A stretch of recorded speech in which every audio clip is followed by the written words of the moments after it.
Morning all of you. आज हम लोग को जो है आज हम लोग सीडीपी पढ़ रहे थे, ठीक है। इससे पिछला क्लास में सीडीपी हम लोग पढ़ लिए थे। आज सीडीपी का नेक्स्ट जो टॉपिक्स है उसके बारे में स्टडी करेंगे। आज जो है मेन रूप से हम लोग को और भी पिछले जो हम लोग पढ़ चुके विकास के बारे में पढ़ चुके थे कल। विकास और वृद्धि एवं वृद्धि के बीच में डिफरेंसेस पढ़ चुके थे, ठीक है। और आज हम लोग को विकास के अंतर्गत जो पढ़ना है इसकी अवस्थाएं पढ़ना है। अवस्था, ठीक है, अवस्था पढ़ना। अवस्था का मतलब क्या होता है? विकास के अंतर्गत अवस्था पढ़ना। ये अवस्था है क्या? अवस्था कहने का मतलब हुआ एक प्रोसेस से दूसरे प्रोसेस में डेवलप करना, ये अवस्था का होता है। अवस्था अ प्लस अवस्था। अ मतलब होता है शुरुआत, अवस्था मतलब जहां तक वो जा सकता है। ये दो वर्ड से अ अब जो अस्था, ठीक है। ये दो वर्ड से अ का मतलब होता है स्टार्टिंग, प्रारंभ। प्रारंभ से लेकर के अंतिम अवस्था तक, अंतिम तक, अंत तक जो प्रक्रिया होगी ये क्या कहलाएगी? इसकी अवस्था कहलाएगी, ठीक है। यहाँ तक किन्हीं को कोई दिक्कत है तो बता दीजिए, ठीक है। देखिए कुछ मनोवैज्ञानिक है हमारे पास, उन्होंने विकास की अवस्थाओं को डिवाइड किया है, ठीक है। जैसे मान लीजिए हॉर्लॉक हो गए, और भी बहुत सारे वैज्ञानिक हैं जिन्होंने, जैसे मान लीजिए विभिन्न मनोवैज्ञानिक के अनुसार अवस्था, ठीक है। देखिए एक वैज्ञानिक का नाम था रॉस। रॉस ने बताया क्या था कि हमारे जो विकास की अवस्थाएं हैं ना वो 4 प्रकार की होती हैं, 4 अवस्थाओं से होकर गुजरती हैं, ठीक है। ये 4 अवस्थाएं कौन कौन सी होती हैं इसके बारे में हम लोग को पूरी स्टडी करनी है। देखिए पहला इसकी जो अवस्था है शैशवावस्था,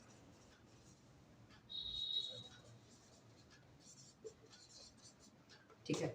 दूसरा बाल्यावस्था,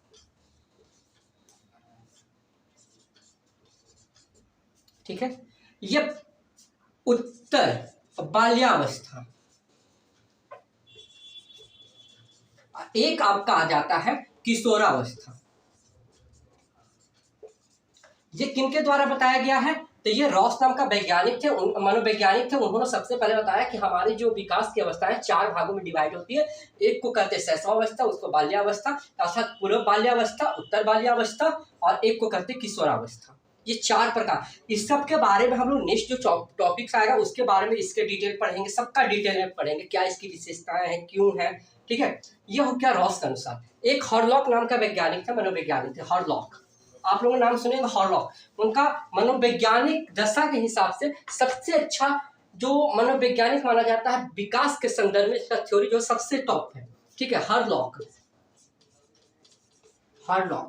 ठीक है। हॉर्लॉक ने बताया कि मानव के जो विकास की अवस्थाएं होती हैं वो आपका 16 पार्ट में डिवाइड होती है।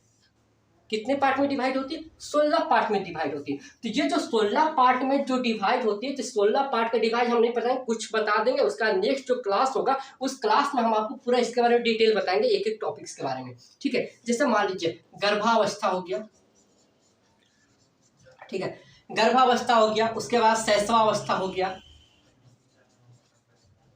ठीक है। उसके बाद होता है पूर्व बाल्यावस्था, ठीक है। उसके बाद उत्तर बाल्यावस्था, ठीक है। इसके बाद जस्ट करेंगे तो उत्तर किशोरावस्था, ठीक है, पूर्व किशोरावस्था। ये ऐसे करके उन्होंने 16 पार्ट में डिवाइड किया। यहाँ पर 16 पार्ट हम नहीं बता पाएंगे, ठीक है। आपको डायरेक्ट वहां पर क्वेश्चन आएगा, ठीक है। सीटेट का अगर पेपर 1 में दीजिएगा, सीडीपी में क्वेश्चन आपका बोलेगा कि हॉर्लॉक के द्वारा, मनोवैज्ञानिक हॉर्लॉक के द्वारा दिया गया इसमें से कौन सा कथन सही है, ठीक है। 15 अवस्थाएं, 16, 15 अवस्थाएं, इस 14 अवस्थाएं, 4 अवस्थाएं, इसमें से सभी, ठीक है। उसमें से आपको जो करेक्ट आंसर होगा वो 16 अवस्था वो आप टिक करेंगे, ये सही होगा।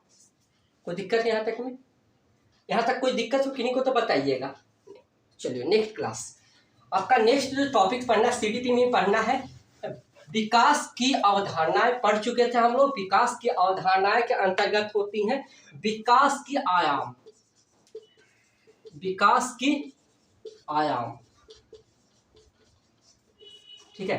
ये विकास के आयाम किस प्रोसेस से होकर गुजरती है, ठीक है, ऑलरेडी हम लोग इसके बारे में स्टडी कर चुके हैं कि विकास के आयाम में कौन कौन सा होता है, लेकिन हम फिर भी हम बता देते हैं। शारीरिक आयाम का मतलब होता है प्रकार, ये ध्यान रखिएगा, कंफ्यूज मत होइएगा। आयाम का मतलब होता है इसका प्रकार, ठीक है। इसी में हम आपको आयाम को प्रकार या आयाम को जो है आपको हम लिंकेज करके पढ़ाएंगे, ठीक है। दो टॉपिक को लिंकेज करके, जैसे शारीरिक विकास, ठीक है, ये इसका आयाम होगा, ठीक है।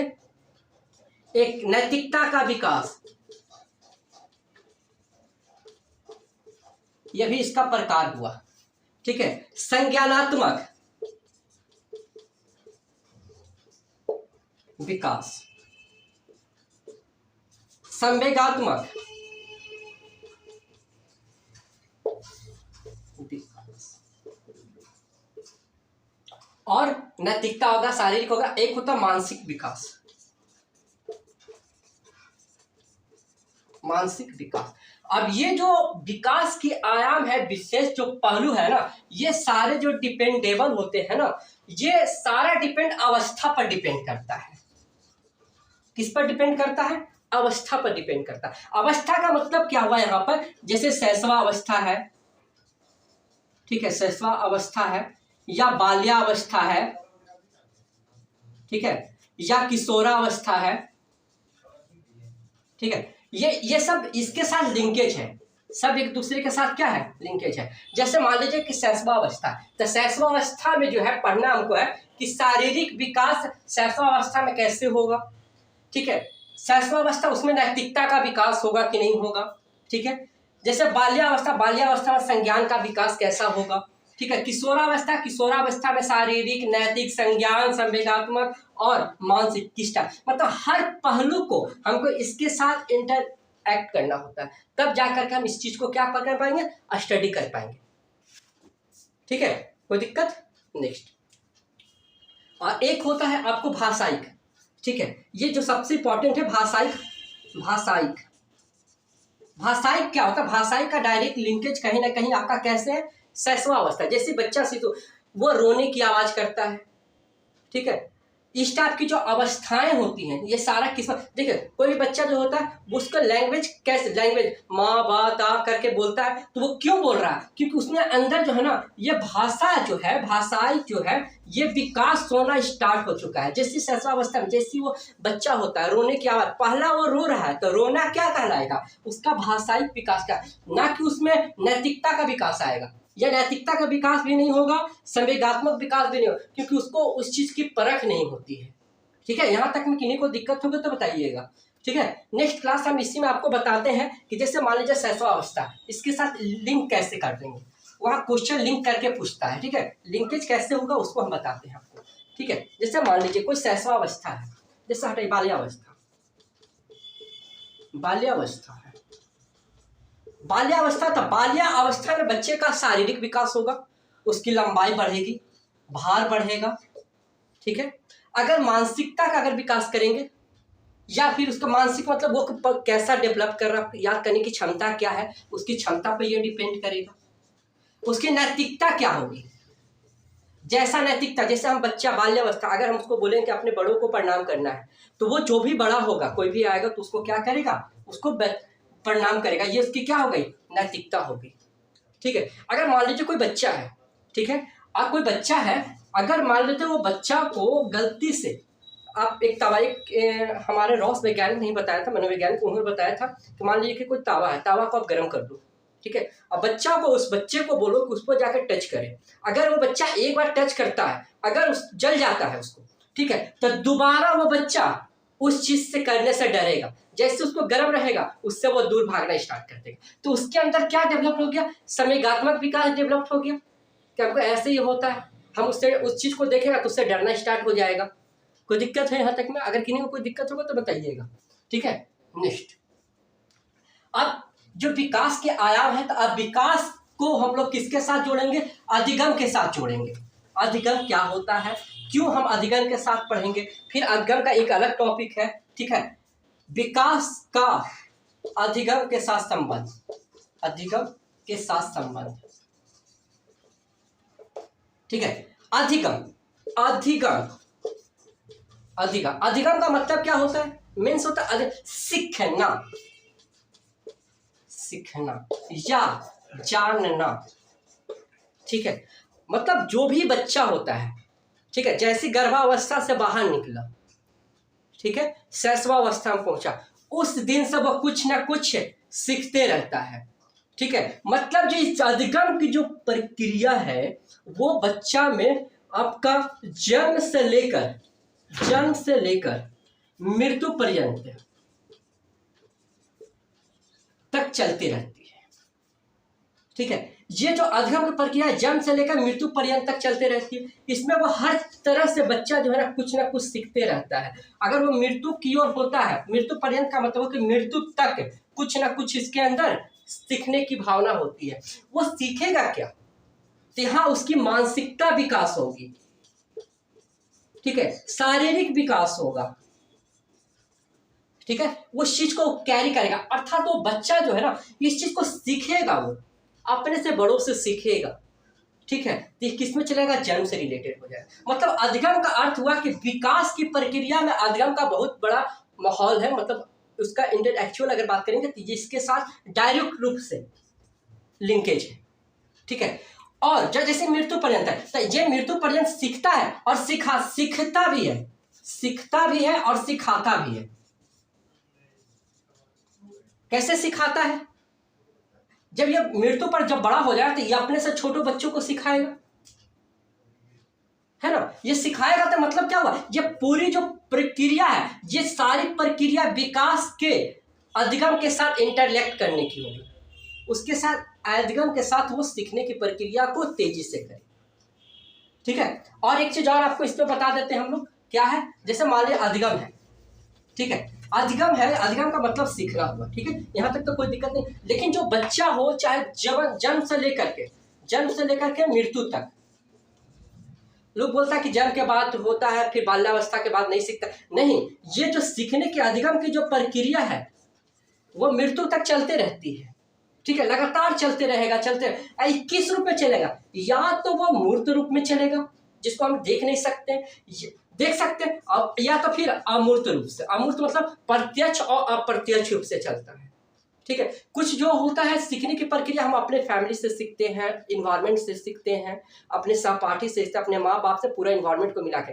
कुछ जो प्रक्रिया होती है ना वो हमारे अंदर पहले से कहीं ना कहीं डेवलप होती है, ठीक है, अपने फैमिली से। जैसे स्कूल जाते तो हमको स्कूल में बताया जाता है, अब देखेंगे बच्चों को कि ऐसे बैठता, हम भी वैसे बैठेंगे। ये कहीं ना कहीं अधिगम की जो प्रक्रिया है वो किसको डेवलप करता है? तो विकास के डेवलपमेंट में सबसे ज्यादा इंपॉर्टेंस हो। यहां तक में किन्हीं को कोई दिक्कत है तो बताइएगा। ये कहीं ना कहीं अधिगम अनुभव के साथ साथ व्यवहारिकता को भी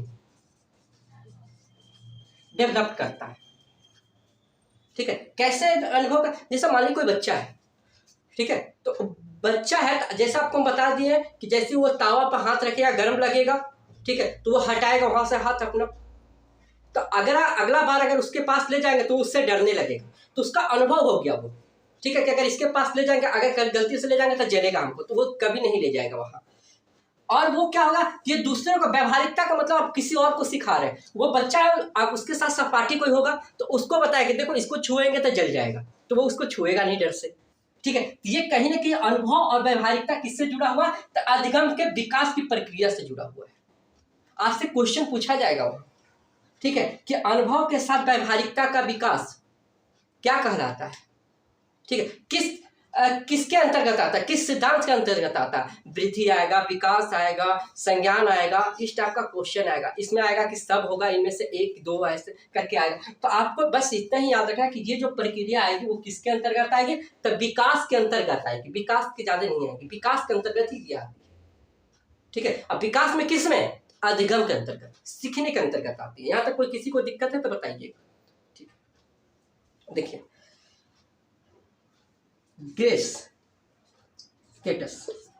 गेटस नाम का मनोवैज्ञानिक, ठीक है, गेटस ने ही बताया था कि देखिए अगर कोई बच्चा है, ठीक है, कोई बच्चा है तो अगर उसके अंदर अनुभव की प्राप्ति हो जाती है, ठीक है, तो वो किसी भी चीज को सीखने में तत्पर रहेगा, ठीक है, वो अपने अनुभव के थ्रू अपने विकास की प्रक्रिया को आगे बढ़ाएगा, मतलब व्यावहारिकता को डेवलप करेगा। जब वो डेवलप करेगा तो हमारे साथ इंटरएक्चुअल होगा, मतलब क्या हो, हमारे साथ वो जुड़ेगा, हमारे समाज के साथ जुड़ेगा, हमारे समाज के साथ जुड़ने के साथ हमारा इस इन्वायरमेंट में जो भी है प्रक्रिया राष्ट्र को उदय करने में उसका बहुत बड़ा योगदान होगा। तो कहीं ना कहीं ये कहाँ से सीखा है, तो आपका अनुभव से सीखा, अधिगम से सीखा, और किसके लिए सीखा है, तो विकास के लिए सीखा है। कोई दिक्कत है यहाँ तक में? चलिए, एक है क्रो एंड क्रो, क्रो एवं क्रो, ये भी मनोवैज्ञानिक थे। उन्होंने बताया कि देखिए ये इसकी एक सिंपल सी प्रक्रिया है, स्पष्ट है, ठीक है। अगर बच्चा जन्म लेता है, ठीक है, तो उसके अंदर कुछ ना कुछ डेवलप होता है, कुछ ना कुछ वो सीख के आता है। तो बोले कि सर क्या गर्भावस्था में वो सीखता है? नहीं, उस पर इफेक्ट पड़ता है, गर्भावस्था में तो उस पर इफेक्ट पड़ता है, ठीक है। कैसे इफेक्ट पड़ेगा? जैसे मान लीजिए कि कोई बच्चा है, अगर उस बच्चे का बर्थ जो है एक स्लम बस्ट एरिया में हुआ है, स्लम एरिया में हुआ है, स्लम एरिया का मतलब गंदी बस्ती में हुआ, एक बच्चा का जब अच्छे फैमिली में हुआ है, तो दोनों के बीच विकास की जो प्रक्रिया होगी ना वो अलग अलग होगी।